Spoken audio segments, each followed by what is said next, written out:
The galactic confederation of alien warlords had dominated countless planets, but Earth? Earth was a joke to them. They looked down upon the blue planet with condescension, laughing at the primitive weapons and outdated tactics of its defenders. The warlords considered themselves untouchable, and humanity's defenses seemed nothing more than a laughable formality before their inevitable victory. Leading the invasion was General Croc, a towering figure who had conquered solar systems without breaking a sweat. His brutal reputation had spread far across the galaxy, and his arrogance was unmatched.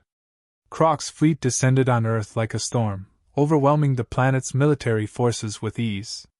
The skies filled with alien warships, and Earth's defenders were scattered like leaves in the wind. With every passing hour, the alien warlords grew more smug, watching as Earth's last strongholds crumbled under their might. The cities that once stood tall were now mere ruins, and human armies, however brave, were crushed under the advanced technology of the invaders. The warlords watched with sneers, amused by the futility of Earth's resistance. To them, Earth's defenses were no more than a mild inconvenience, quickly swept aside by their superior firepower. Humanity's most powerful weapons barely scratched the alien warships, and even their best-trained soldiers were no match for the relentless assault. The warlords didn't even see this as a war. It was more like sport. They played with Earth's defenders, drawing out the invasion for their own amusement.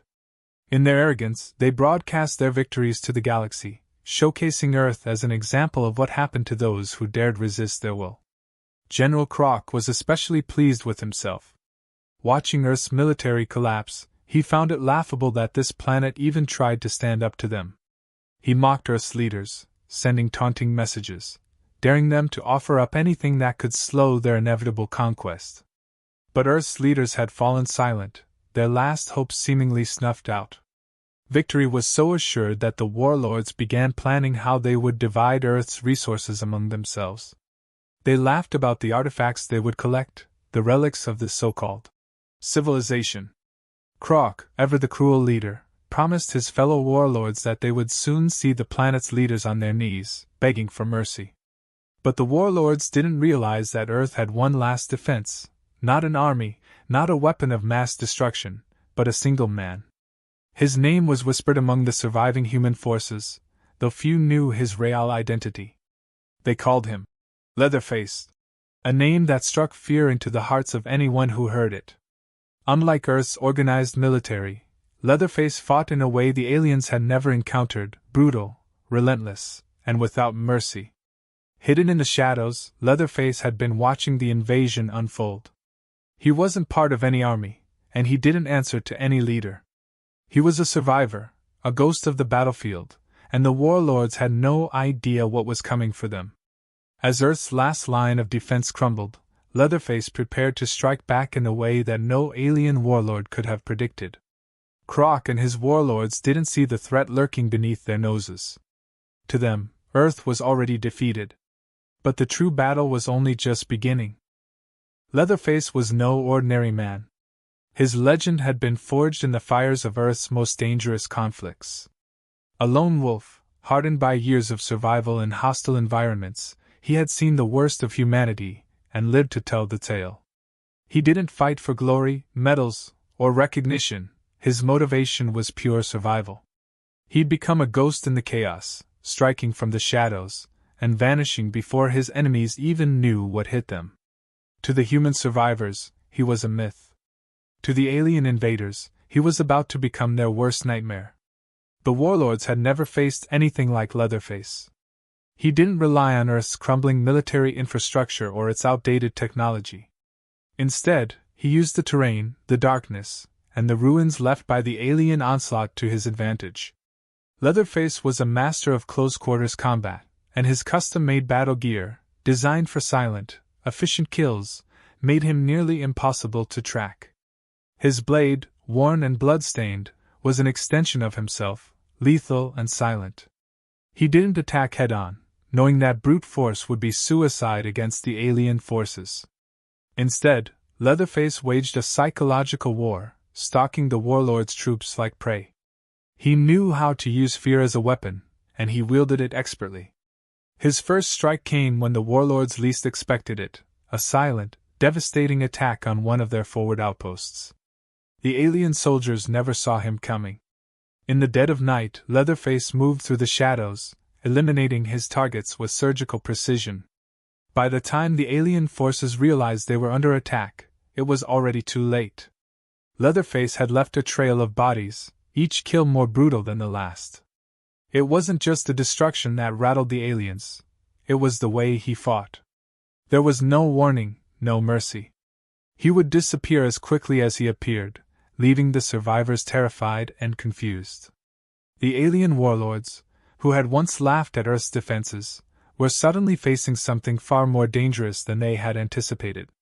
As the body count rose, Leatherface's legend grew. The alien soldiers began whispering about the human who fought like a demon. Panic spread through their ranks. This wasn't a war they were used to, this was a game of survival, and Leatherface was the predator. He moved through the ruins of cities, striking at the heart of the alien forces before slipping away, leaving chaos in his wake.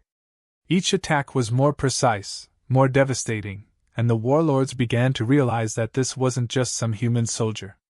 This was something else entirely. Leatherface didn't just kill, he sent a message. He wanted the warlords to know fear, to understand that Earth wasn't as weak as they had believed. Each alien death was a reminder that they had underestimated humanity, and now they were paying the price. The warlords, who had once dismissed Earth as a minor conquest, now found themselves facing an enemy they couldn't predict, an enemy who was willing to fight in ways they had never imagined. The alien commanders tried to regroup, to hunt down this elusive threat. But Leatherface was always one step ahead, using their own arrogance against them. He knew how to exploit their weaknesses, turning their advanced technology into liabilities. They had never encountered guerrilla warfare like this. Their soldiers were used to crushing opposition with sheer firepower, but Leatherface didn't play by their rules. He fought on his terms, and he was winning. As the warlords' forces began to crumble under the weight of Leatherface's attacks, they realized they were dealing with a threat far more dangerous than they had anticipated. Leatherface wasn't just a soldier, he was a force of nature. And now, he had the alien warlords on the run. Leatherface's reign of terror had only just begun. What started as a few tactical strikes evolved into a full-blown campaign of psychological warfare. The aliens, who once laughed at Earth's defenders, were now paranoid, jumpy, and constantly on edge. Every shadow seemed to hold the threat of an attack. Leatherface had broken their sense of invulnerability, and that was his true weapon, fear. He adapted his tactics with each assault, learning more about the warlord's weaknesses. He wasn't just a soldier, he was a tactician. He understood that to break the warlord's forces, he needed to dismantle them from the inside. Alien patrols were ambushed, supply lines cut, and high-ranking officers began disappearing. Every death was brutal, and the message was clear: Leatherface was in control now. The warlords were no longer the hunters, they had become the hunted. The warlords tried to fortify their defenses, but it was futile. Leatherface didn't fight on their terms. He moved like a phantom, striking when they least expected it. He made sure to leave behind remnants of destruction that were both physical and psychological.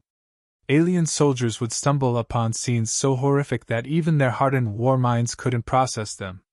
Fear spread like wildfire among the ranks. The warlord's greatest strength, unity, was crumbling as panic took hold. Soldiers began deserting, others refused to patrol at night, and whispers of Leatherface's brutality filled every camp. Leatherface's ability to sow chaos was unmatched. He didn't just attack, he manipulated the environment, using Earth's terrain to his advantage. The warlords, with their superior technology, found themselves out of their element. Their advanced weapons were useless in close quarters, and Leatherface made sure they never got a chance to fire them. He sabotaged their tech, turned their own gear against them, and used Earth's harsh landscapes as his battlefield. Each battle became more demoralizing than the last for the aliens. Leatherface's unpredictability was key. He would attack a small convoy one day, then ambush a high-ranking commander the next. There was no pattern, no way to prepare for what was coming.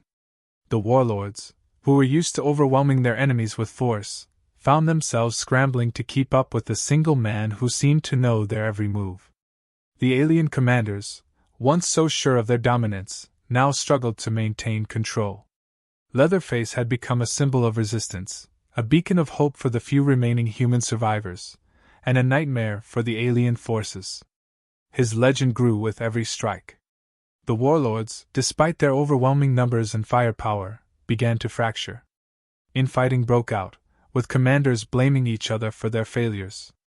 The unity that had once made the Galactic Confederation so powerful was dissolving under the weight of Leatherface's relentless campaign. Desperation set in. The Warlords, who had once scoffed at Earth, were now terrified of losing their grip. Leatherface had turned their arrogance into their downfall. Their sophisticated strategies and advanced battle tactics were useless against someone who operated outside their expectations. He was too fast, too brutal, too cunning. Each time they thought they had him cornered, Leatherface would strike somewhere else, keeping them in a constant state of confusion. The final straw came when one of the Warlords' most feared commanders was taken down in the middle of his heavily guarded compound. It wasn't just the death itself that shook the Warlords, it was how it happened. Leatherface had infiltrated the heart of their operations, bypassing every security measure they had. No one knew how he had done it, but it left the Warlords in complete disarray. If their strongest commanders weren't safe, no one was. Leatherface's ability to instill fear had brought the once mighty Galactic Confederation to its knees. The Warlords had come to Earth expecting an easy victory, but now they were trapped in a war they could no longer win. Each day brought more losses, more fear, and more uncertainty. Leatherface was out there somewhere, and they knew it was only a matter of time before he struck again. The once unstoppable alien war machine was falling apart, piece by piece, and Leatherface wasn't going to stop until every last one of them was gone. General Croc, the once proud and undefeated leader of the Galactic Confederation, could no longer ignore the growing terror within his ranks. Leatherface had become more than just a nuisance, he was a force that had torn through their army, reducing his elite soldiers to quivering shadows of their former selves. The reports from his commanders were increasingly frantic, filled with stories of Leatherface's brutal efficiency, his ability to appear and disappear without a trace, and the psychological devastation he left in his wake. Croc had underestimated him, just like the rest of the Warlords, and now they were paying the price. But Croc wasn't one to retreat in fear. He was a Warlord, and Warlords didn't run. If this human, this Leatherface, was going to bring down the Confederation, then Croc would face him head-on.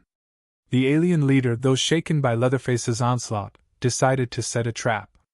He would draw the human out into the open and finish this once and for all. Croc believed that, with his advanced weaponry and combat experience, he could easily overpower one man. Leatherface may have been a skilled warrior, but Croc was certain that his technology would give him the edge. Croc's arrogance was still intact, even after all the damage Leatherface had done. He deployed his best troops to bait Leatherface, expecting the human to take the challenge. But Leatherface wasn't easily lured.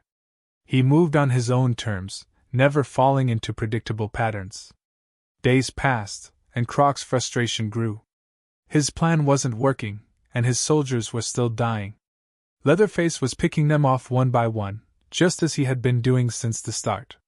Croc realized that if he wanted to end this, he'd have to face Leatherface directly, without his army, without the traps. The final confrontation was inevitable. Croc knew he couldn't delay it any longer. His forces were crumbling, his commanders had lost control, and the fear of Leatherface had spread too deep into the ranks.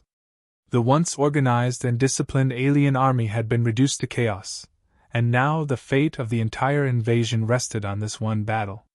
Croc, armed with the most advanced weapons in the galaxy, tracked down Leatherface, determined to put an end to this human nightmare.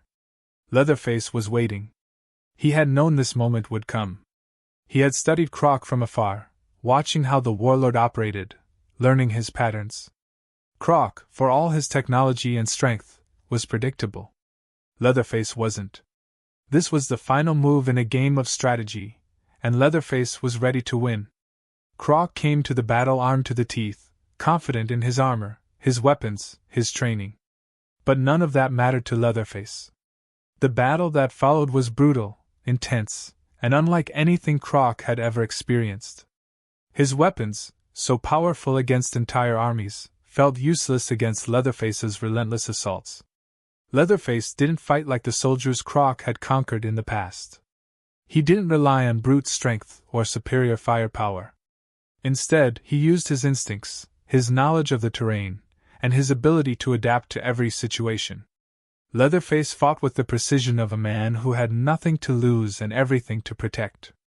Croc, for all his pride, soon realized that this wasn't a fight he could win through sheer power. Leatherface was faster, smarter, and more ruthless than he could have imagined. Every swing of Croc's weapon was met with a counterstrike, every move was anticipated. The warlord, who had never known fear on the battlefield, began to feel something foreign creeping in. Doubt. For the first time in his long, blood-soaked career, Croc was unsure of the outcome. The fight dragged on, and Croc's confidence shattered. Leatherface had worn him down, both physically and mentally. The advanced technology that Croc had always relied on was no match for the raw, brutal efficiency of Leatherface's combat style. Leatherface didn't give him a moment to recover, pressing the attack, relentless and unforgiving.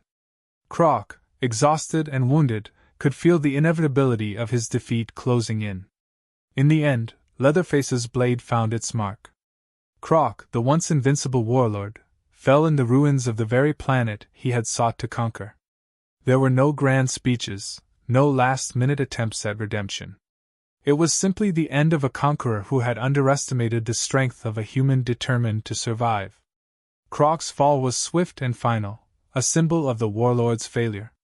With Croc gone, the alien invasion crumbled. The remaining warlords, now leaderless and terrified, fled Earth in panic, their once mighty fleet reduced to a broken shadow of its former self. Leatherface had not only defeated Croc, but he had shattered the myth of the Confederation's invincibility. Earth, against all odds, had survived, thanks to one man who refused to give up. Leatherface didn't stay to celebrate the victory. He disappeared into the shadows, just as he had emerged. His mission was complete, but his legend would live on. The warlords had come to Earth expecting an easy conquest, and they had left broken and humiliated. Leatherface had proven that humanity was not so easily conquered.